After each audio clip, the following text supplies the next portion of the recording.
recently এখন movie চালো একদম unique concept good luck have fun don't die মানে good luck have fun enjoy কৰা ডোন্ট ডাই মানে কিন্তু নমৰিবা গতিকে হিন্দী ডাবিঙতো আহি গৈছে আৰু অনলাইনত চিনেমাখন আহি গৈছে আৰু ময়ো চালো চিনেমাখন চাই কিনে মই আজি কম কেনেকুৱা লাগিছে তাৰ আগত চেনেলটো ছাবস্ক্ৰাইব কৰি দিয়ক কাৰণ 1000 ছাবস্ক্ৰাইবাৰ ইজ নিয়াৰ মানে এট আৱাৰ ডোৰ ষ্টেপ বুলি ক'ব পাৰি নকিং এট দ্য ডোৰ ষ্টেপ গতিকে আপোনালোকে সহায় সহযোগিতা জনাইছে বহুত আমি ভাল পাইছোঁ গতিকে সোনকালে যাতে 1000 কৰি দিয়ে আমাক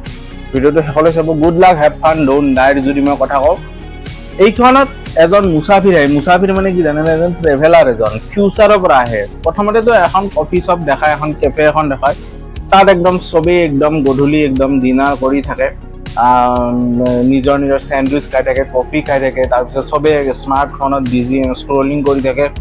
তাৰপিছত কি কৰে চব মানে কোনো ধৰণৰ টেনশ্যন নাই আৰু চবে নিজৰ নিজৰ কামত ব্যস্ত তাৰপিছত এজন মানুহজন আহে একদম স্পেচ শ্বুটটোত মাৰা টাইপ একদম লেতেৰা পেতেৰা হৈ আহে একদম পুৰণা আহি কিনে একদম মানে চবে একদম ভয় খাই যায় আৰু চবৰে হাতৰ মোবাইলবিলাক এনেকৈ দলিয়াই দি কিনে কয় যে মই ফিউচাৰৰ পৰা আহিছোঁ আৰু মই এই জেগাটোত 117 বাৰ আহি পাইছোঁ 117 বাৰ মই ফেইল হৈছোঁ আৰু এইবাৰ মই ছাকচেছ হ'ব বিচাৰোঁ পৃথিৱীখনক বচাবৰ কাৰণে এইখন পৃথিৱীক বচাবৰ কাৰণে তো এনেকুৱা ধৰণৰ কথা কয় তো মানুহবিলাকে ভয় খাই যায় তাৰপিছত সাথ দিব নিবিচাৰে তাৰপিছত সেই যোনজন ট্ৰেভেলাৰ সি তাৰমানে তাৰ বডিত একদম টাইম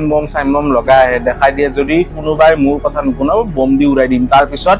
সি তাৰে পৰা কিছুমান মানুহ পিক কৰি এটা স্কোৱাড বনাই কিনে কেনেকৈ পৃথিৱীখন আমাৰ বচাই কেনেকৈ কি মানে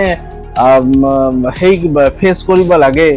এআই লগত এটা এআই টেকনলজিৰ পৰা ইণ্ডিয়া মানে আমাৰ ৱৰ্ল্ডখন বচাব লাগে আৰ্টখনক বচাব লাগে তো সেইটোৱে এই চিনেমাখনত দেখায় আৰু ভিএফএক্স CGI চিনেমাখনৰ প্ৰডাকশ্যন বাজেটো বহুত বেছি নহ'লেও বঢ়িয়া লাগিছে চিনেমাখন আপোনালোকে মানে এনজয় কৰিব চিনেমাখন এটা থ্ৰিল মোমেণ্ট আছে বহুত ধৰণৰ কি ওলাই মানে এলিয়েন ওলাই নেকি এই চিনেমাখনত আপোনালোকে গম পাব এআইটো কেনেকুৱা ধৰণৰ আৰু যদি মই কওঁ চিনেমাখনত এটা একচুৱেলি হাৰ্ছ ৰিয়েলিটিও দেখাইছে যে আমি মানুহ যে স্মাৰ্টফোন ৰাতিপুৱা শুই উঠাৰ লগে স্মাৰ্টফোনত ব্যস্ত ব্ৰাছ নকৰাকৈ স্মাৰ্টফোনটো লৈ দিনটো স্ক্ৰলিং কৰি সকলো কামতো স্মাৰ্টফোন লৈ ৰাতি শুৱতেও ৰাতিপুৱা উঠোতেও তো সেইটোৰ এটা নিগেটিভ ইম্পেক্ট এটা দেখাইছে টেকনলজিৰ বা এআইৰ গতিকে চিনেমাখন আপোনালোকে এনজয় কৰিব চিনেমাখন আপোনালোকে চাওক আৰু যদি মই OTTৰ কথা কওঁ চিনেমাখন মেবি প্ৰাইম ভিডিঅ'ত আহিছে আই এম নট চিয়'ৰ আপোনালোকে চাওক আৰু